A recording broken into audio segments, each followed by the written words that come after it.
Absolutely. अच्छा जी, हमें join कर चुके हैं शाहिद खान आफरीदी साहब, हमारे लाला। अस्सलाम वालेकुम जी। अस्सलाम वालेकुम सारों को। वालेकुम सलाम। वालेकुम सलाम। लाला, आपकी आवाज से पहले ना चिड़िया चहचहाने की आवाज आती है। ये गार्डन है मेरा, बस यहाँ पे चिड़ियाँ बहुत होती हैं, परिंदे बहुत आते हैं। अस्सलाम वालेकुम शाहिद। वालेकुम मुशी भाई the great, how are you sir? Allah का शुक्र। अभी जो कराची में मैंने चाय पी, आपकी पर्सनल गायें जो आपने रखी हुई है उसकी आवाज़ इन्होंने नहीं अभी सुनी। मैं कराची में कोई चीज़ तो खालिस मिले। नहीं, बहुत ज़बरदस्त दूध, खालिस दूध की, और स्पेशली गायें कहते हैं गाय का दूध बेहतर है भैंस की दूध से, इसलिए कि वो ज़्यादा हल्का होता है, हज़म करने में आसानी होती है, स्पेशली जो 50 से ऊपर हो जाते हैं। हाँ जी, ये जो आपने आखिरी बात की ना, 50 से ऊपर हो जाते हैं, बहुत सारी चीज़ों में एहतियात करना पड़ता है मुशी भाई। ये जो है ना, ये रोजाना हो रहा है लाला, ये रोजाना ये उम्र की बात हो रही है बार बार। मुशी भाई बहुत इनके मुशी भाई के और अनवर मकसूद साहब के बातों के 2-3 मतलब होते हैं, समझा करें आप। सो लाला, कल हुआ मुकाबला। सबसे पहले तो ये कि मुशी भाई मुबारक हो, आप और मैं जो है वो प्रेडिक्शन जीत गए हैं, बिकॉज बाकी और सब ने जो है वो लाहौर कलंदर्स को चुना था। यहाँ हाफिज़ ने भी, वहाँ मोमिन ने भी, और यहाँ लाला ने भी। सो लाला, हमें पहले मुबारकबाद तो दे दें आप। नहीं, आप लोगों को बहुत बहुत मुबारक हो। अभी तो गेम शुरू हुए हैं जी। अभी आप सारी मुबारकबाद तो नहीं दे सकता ना, बाद में मुझे पता है आप ही लोगों ने देनी है। नहीं, इस दफा शायद हम बहुत कॉन्सेंट्रेट कर रहे हैं भाई। क्योंकि पिछली दफा मैंने देखा था मजाक। अच्छा? हाँ, मैं आउट ऑफ द बॉक्स जा रहा था, इस दफा मैंने आउट ऑफ द बॉक्स नहीं जाना, पूरी सोच समझ के गेम खेलनी है मैंने। बस आप इन द बॉक्स रह के चीजें करें, ज्यादा बेहतर है। क्योंकि हाँ, ज्यादा क्योंकि खिलर जाता हूँ ना, तो फिर वो प्रॉब्लम बहुत हो जाती है। बाद में कवर करना मुश्किल हो जाता है। हाँ बिल्कुल, क्योंकि मैं अपनी लिमिटेशन नहीं देखता। 5-5 वाला बंदा, 5-3 वाला बंदा ज्यादा खिलरे तो फिर चीजें संभालनी भी नहीं जाती। बिल्कुल सही कह रहे हैं मुशी भाई, आप चीजों हाँ बिल्कुल सही कह रहे हैं आप।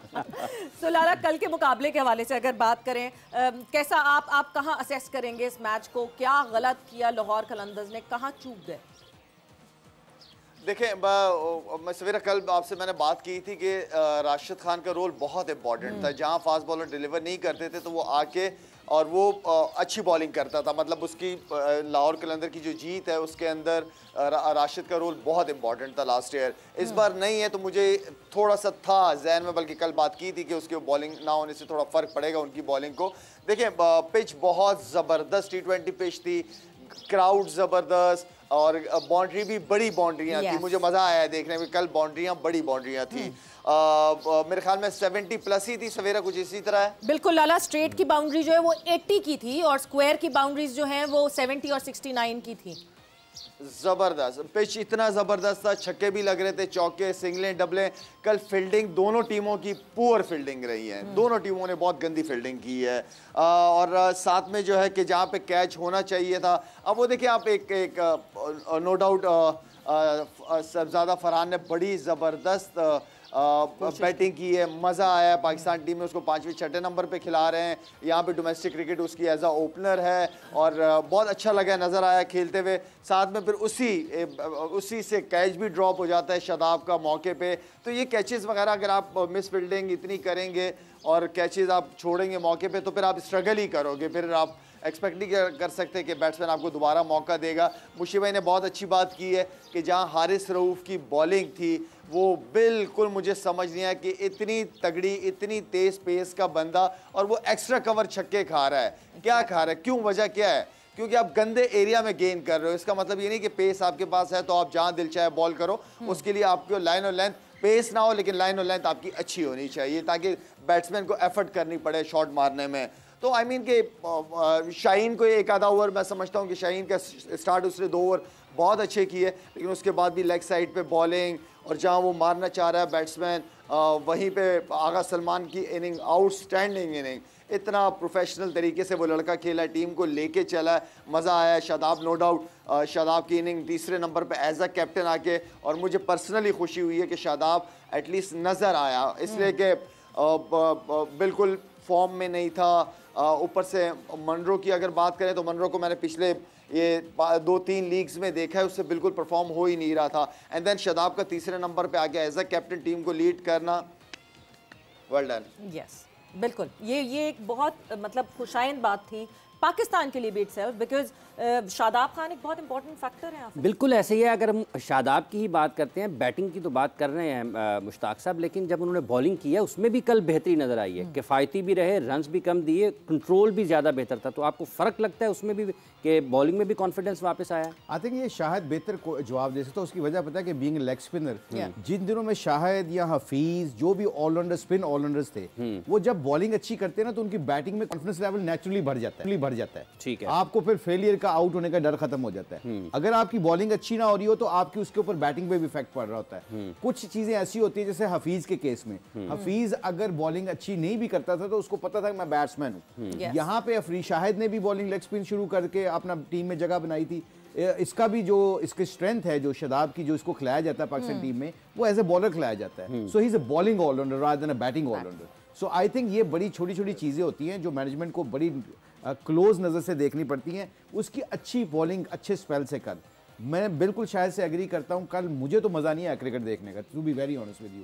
आपके जो मेन प्लेयर हैं जब वो प्लान को एग्जीक्यूट सही नहीं ना करते तो फिर आप किसी को दोष नहीं दे सकते। कोई आप जो जिस तरह साहबजादा फरहान खेला था वो अच्छा खेला है, मगर यहाँ पे कल हारिस और शाहीन का काम बनता था कि आके गेम को कंट्रोल करते। या क्योंकि उसकी बॉडी लैंग्वेज, मैंने पहले भी कहा, मुझे हारिस की बॉडी लैंग्वेज तगड़ी नहीं लगी।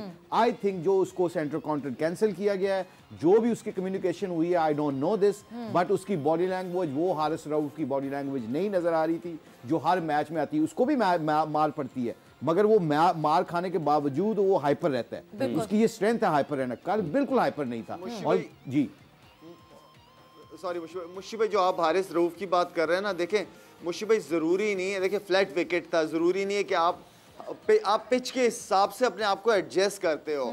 अगर मैं लेग स्पिनर हूँ, मुझे ये नज़र आ रहा है कि पिच बहुत ही फ्लैट है, ज़बरदस्त है, तो फिर मैं वहाँ पे फ्लाइट बॉलें नहीं करता। वहाँ कोशिश होती है कि खिंचा विकेट टू विकेट बॉल करूँ, ज़्यादा सिंगल करे। अगर बैट्समैन वहाँ से चांस लेगा तो इसी तरह फास्ट बॉलर का भी यही है। अगर आउट नहीं हो रहे, पिच के अंदर कुछ नहीं है, देन फिर आप आपके पास पेस तो है ना, उस पेस से आप अपनी गुड लाइन के ऊपर बॉल रख के एटलीस्ट जो छक्के चौके खाते वो तो आप नहीं खाते ना। तो डॉट बॉल्स जो है, डॉट बॉल आप जितना T20 के अंदर करते हैं, इसका मतलब है कि विकेट आने वाला है। वहाँ थोड़ा सा आपको जो है वो टेम्परामेंट के साथ काम लेना पड़ता है, अपनी लाइन और लेंथ पे फोकस करते हैं मुशी भाई। हाँ, आई नो कि विकेट लेने से आपका कॉन्फिडेंस बढ़ता है, लेकिन हर पिच के ऊपर आप विकेट लेने नहीं जाते। आप अच्छा स्पेल करके 4 ओवर के अंदर 20-22 रन देके, 24 रन देके, वो आपका बहुत ज़बरदस्त स्पेल होता है ऐसी पिचों के ऊपर। तो बॉडी लैंग्वेज तो मुशी भाई मैं और आप तो बैठ के यहाँ से नहीं उठा सकते। एज अ क्रिकेटर जो मैं कहता हूँ हमेशा कि आप ही अपने सबसे अच्छे कोच हैं, तो आपको अपने आप को ही उठाना पड़ता है, मोटिवेट करना पड़ता है। तो इसके लिए उसको अपने आप से लड़ना पड़ेगा अगर उसकी बॉडी लैंग्वेज इस तरह है। शायद आई एग्री विद यू, आप बिल्कुल ठीक कह रहे हो कि क्रिकेट में कोई एक्सक्यूजेज नहीं होने चाहिए। बीइंग अ प्रोफेशनल आपने आपकी बॉडी लैंग्वेज खुद बनानी पड़ती है।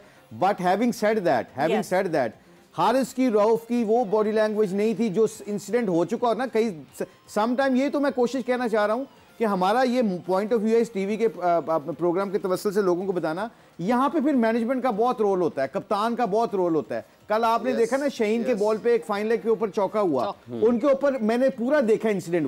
वो शाहीन ने उसको कहा कि एफर्ट नहीं की, उसने आगे से हाथ हिला के कहा कि दूर था बॉल। अच्छा, ये चीजें जब आपके होती है ना तो then it means you are frustrated for some reasons. अच्छा, वो फ्रस्ट्रेशन कहां से आई ये फिगर आउट करनी होती है मैनेजमेंट ने, क्योंकि कई दफा आपका दिल नहीं कर रहा होता क्रिकेट खेलने को, आपका माइंडसेट और होता है। वहां पे आपको लोग जो ड्रेसिंग रूम में आपकी मैनेजमेंट बैठी उनका रोल बड़ा तगड़ा हो जाता है, उसके साथ कम्युनिकेशन करके उसको तगड़ा करना। तो हारिस रऊफ की कल तगड़ा वो माइंडसेट नहीं था। एज यू सेड 150 की स्पीड हो, शायद मैं आते एक ओवर में एक आध बाउंसर मारूं, मैं तो शादाब को भी हिला देता, मैं ड्रेसिंग रूम में आने वाले बंदों को भी हिला देता अगर मेरे पास इतनी पेस होती। So I think he is not using his pace smartly and I totally agree with you. Condition के मुताबिक उसके वो जो वेरिएशन थी वो भी नहीं थी। आई think he was just playing with emotions, not with passion. बिल्कुल, और फाइट बैक की जो वो कहते हैं ना, फाइट बैक का आंसर कहीं कम लग रहा था। वक्त एक ब्रेक का हुआ जाएंगे, मगर आज PSL 9 में खेले जाएंगे 2 मैचेस, जहां पे पेशावर ज़ल्मी का मुकाबला होगा कोयटा ग्लैडिएटर्स के साथ, एंड देन दूसरा जो मैच खेला जाएगा that would be Multan Sultans versus Karachi Kings. तो हम अभी ब्रेक पर जा रहे हैं, ब्रेक से वापस आएंगे तो Multan Sultans versus Karachi Kings के हवाले से डिस्कशन करेंगे एंड देन अपने आखिरी जो घंटा होगा उसमें हम पेशावर ज़ल्मी और कोयटा ग्लैडिएटर्स की बात करेंगे, बिकॉज टॉस भी हमारे सामने आ जाएगा और हम ज़रा इन डिटेल डिस्कशन कर सकेंगे आफ्टर दिस शॉर्ट ब्रेक।